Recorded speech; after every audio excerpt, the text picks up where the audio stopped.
안녕하세요. 이시춘 행정사입니다. 얼마 전 화장품 과정 광고 관련해서 문의를 하셨었는데 이렇게 해서 작업 검토서를 보내드렸더니 너무 상세해서 그런지 그 뒤에는 연락이 없으시더라고요. 그래서 이 검토서를 기준으로 제가 한번 그 유튜브를 촬영하려고 그래요. 본 검토서는 기사께서 식약처 로부터 받으신 화장품 광고 관련 사전 통보에 대해서 이해를 돕고 효과적인 대응 방안을 모색하고자 작성을 하였습니다.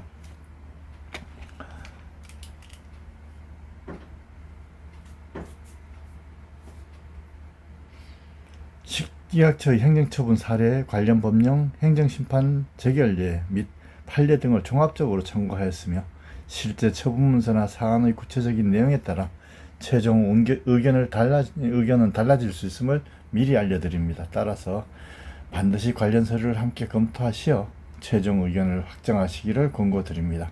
저도 이 사안을 보내드릴 때는 항상 이렇게 말씀을 드리고요. 모든 사안에 대해서 제가 처리할 때 그렇습니다. 이렇게 먼저 작업기에서 내지는 그 사안에 대한 검토서를 보내드리고요.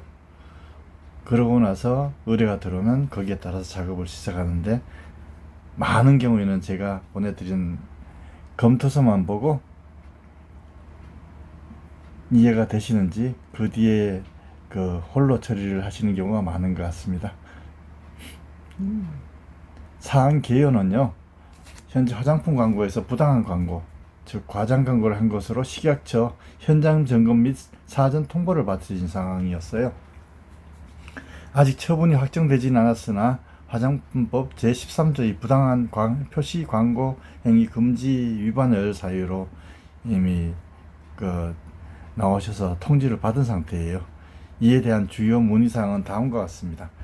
과장 광고에 대한 행정처분의 이행, 즉 판매 금지 여부에 대해서 문의하셨고, 통상적인 절차 및 효과적인 대응 방안에 대해서 문의하셨으며, 유사 사례와 재결례에서 나타난 처리 경향을 소개해 드렸었습니다.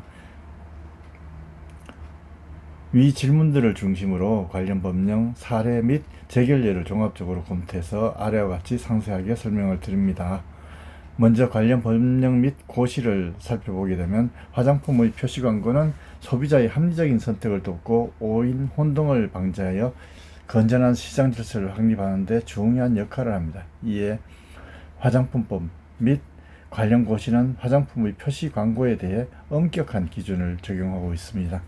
먼저 화장품법을 살펴보면 제13조에 부당한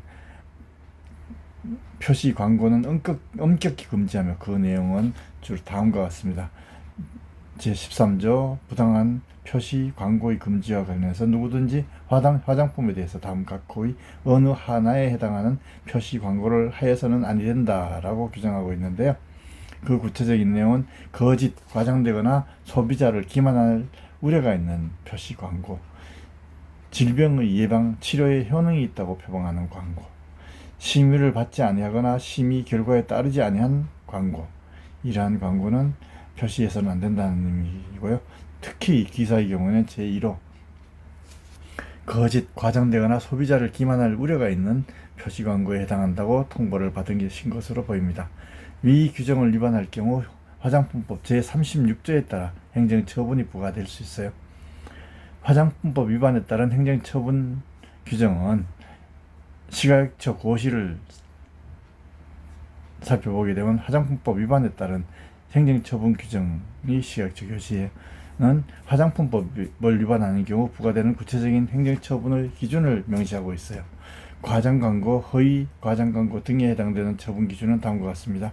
1차 위반인 경우는 시정명령을 하게 되고요. 2차 위반은 판매 업무를 15일간 정지를 시키게 되고, 3차 위반은 판매 업무 정지를 1개월 하게 됩니다. 그리고 반복 위반 또는 중대한 경우에는 등록을 취소하는 경우도 있게 되는 거죠. 즉, 기아의 문의에 대한 통상적인 답변은 적발 시에는 판매 자체를 전면 금지하기보다는 해당 광고를 시정하거나 일정한 기간 내에 재발하지 않도록 요구하는 시정명령에 그치는 경우가 대부분입니다. 다만 광고 내용이 질병의 예방 치료 효과를 표방하거나 소비자를 중대하게 기만하여 공중위생에 위해를 끼칠 우려가 있다고 판단되는 경우에는 1차 위반이라도 판매 업무 정지 처분이 가능하다고 규정되어 있습니다. 따라서 그 명령의 구체적인 내용을 살펴볼 필요가 있는 것입니다. 유사 사례 및 재결례를 살펴보겠습니다. 실제 행정심판 재결 및 판례를 통해 과장 권고에 대한 식약처의 처분 경향과 법원의 판단 기준을 명확히 이해하실 수 있게 될 겁니다. 사례 첫 번째로 단순 과장 권고 시정명령으로 종결된 경우를 살펴보면 그 사안은 모 화장품 업체가 자사 제품에 대해 주름 개선 및 기미 잡티 완전 제거와 같은 표현을 사용하여 광고를 하였고 식약처는 이를 과장 광고로 적발하였습니다. 그리고 처분은 해당 업체에 대해서 1차 위반으로 시정명령 처분을 받았습니다. 진행 과정을 살펴보면 업체는 판매정지 처분을 오해하여 중앙행정심판위원회에 심판을 청구하였지만 실제 처분은 판매금지가 아닌 광고 시정명령에 그쳤어요. 이 사안의 경우에도 마찬가지입니다. 이것을 판매정지 처분인지 아니면 광고 시정명령인지 자체를 모르겠어서 저한테 문의를 했었고요. 재결 결과는 중앙행정심판위원회는 해당 처분 시정명령이 적법하고 광고만 시정하면 판매활동을 계속할 수 있기 때문에 업체의 청구를 기각하게 됐던 것이죠. 이와 같이 시사점을 살펴보면 기사의 경우 1차 위반이라면 통상적으로 시정명령에 그치게 되기 때문에 문제가 된 광고 문구나 이미지만 교체 삭제하면 제품 판매는 계속 가능할 가능성이 높게 됩니다. 이는 화장품법 위반에 따른 행정처분 규정의 1차 위반 규정에 부합하는 일반적인 처리 경향이에요.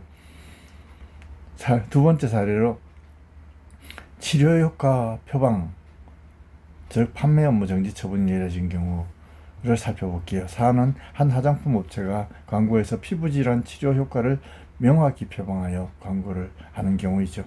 처분은 비록 1차 위반이었지만 식약처는 광고 내용이 소비자 피해 우려가 크고 화장품 제13조 제2호 질병의 예방 치료에 효능이 있다고 표방하는 광고를 명백히 위반했다고 판단하여 판매 업무 정지 15일 처분을 내리게 되었어요.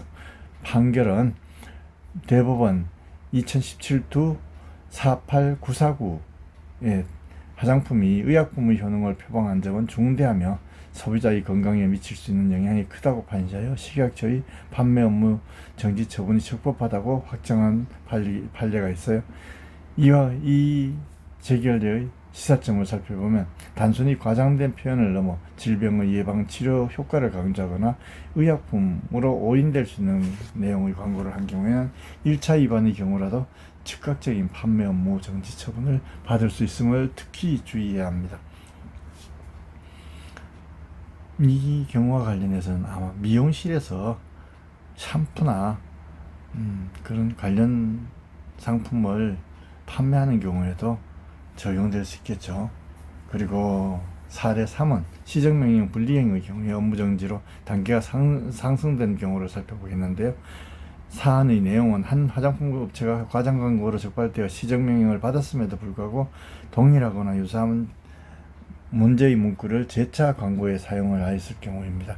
처분은 최초 적발 시에 시정명령이고 2차 적발 시 판매 업무 정지 15일, 3차 적발 시 등록 취소 이렇게 되는데 시사점은 시정명령은 단순히 3차 적발 시 보통 한 달인데 이걸 15일로 잡은 건가요?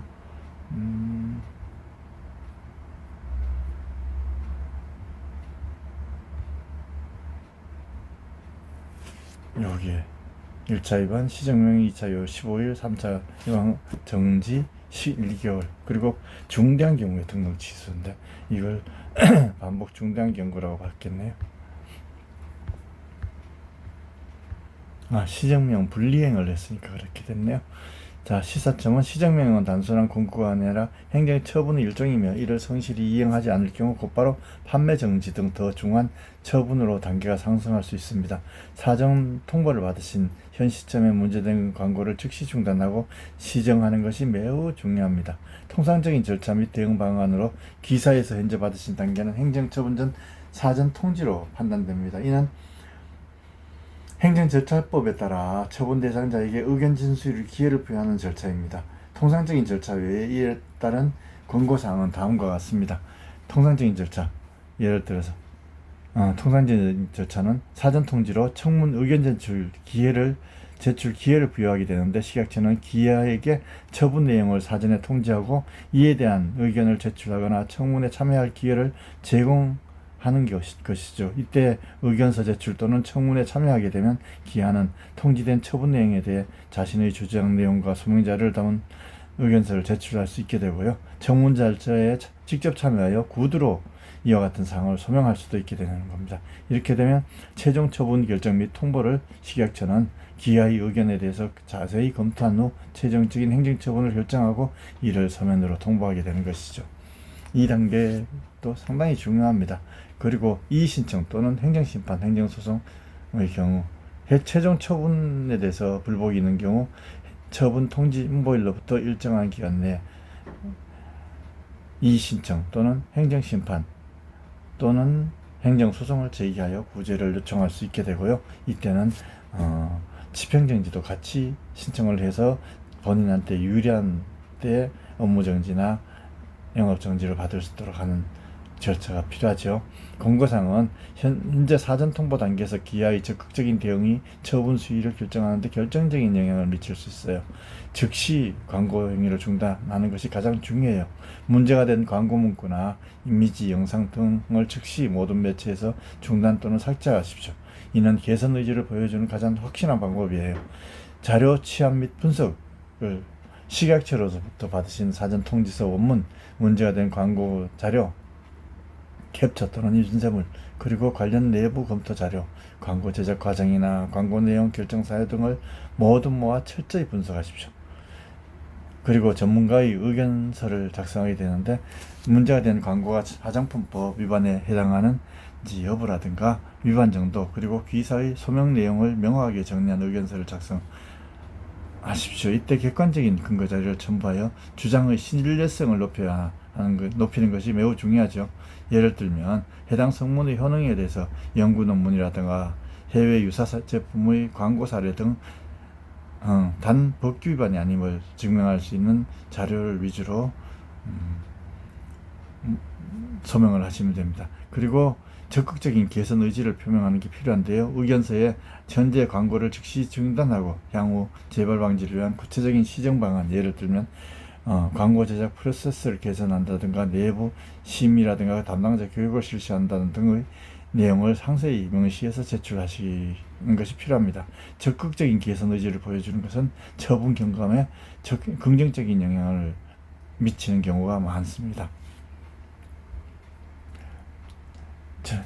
법률 전문가와 상담하는 경우가 화장품 광고 관련 법규는 복잡하고 행정처분은 사업에 중대한 영향을 미칠 수 있게 되죠.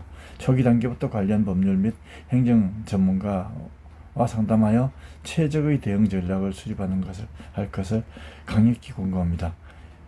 요약 의견과 관련해서 기아의 사안에 대해 현재까지의 정보를 바탕으로 다음과 같은 의견을 드리게 됩니다. 일반적인 과장 광고용은 특히 1차 위반일 때는 판매 전면 금지보다는 그 광고 시정 명령으로 처분에 그치는 경우가 많아요. 이는 화장품법 위반에 따른 행정처분 규정의 목적이 광고의 부적절성을 시정하는 데 있기 때문입니다. 그러나 광고 내용이 질병 예방이나 치료 효과를 표방하거나 과거 동일한 위반으로 시정명령을 받고도 이를 이행하지 않아 반복적으로 적발된 경우에는 판매 업무 정지 등 더 중한 처분이 내려질 수 있게 돼요. 현재 사전 통보 단계에서 적극적인 소명과 함께 문제 광고를 즉시 중단하고 재발 방지 계획을 명확히 제시하는 것이 처분 수위를 낮추는 데 매우 중요합니다. 향후에 필요한 자료를 살펴보게 되면 처분의 여부와 수위를 보다 정확하고 있게 판단하고 효과적인 의견서 작성을 지원하기 위해 다음 자료들이 필요하게 돼요. 먼저 결정을 받은 사전 통지서 원문과 문제된 광고 문구 및 시각 자료, 캡처 또는 인쇄물, 그리고 과거 유사 적발 여부, 그리고 현재의 현황과 유통 규모 등을 준비하셔서 의견서를 작성하시면 됩니다. 이상으로 화장품 과장 광고 관련 검토서를 마칩니다. 필요시 의견서 및 소명자료, 나아가 행정심판 청구서 작성 등 법적 대응에 필요한 지원을 해드릴 수 있습니다. 위에서 요청드린 자료들을 보내주시면 더욱 구체적인 검토와 조력을 제공하겠습니다.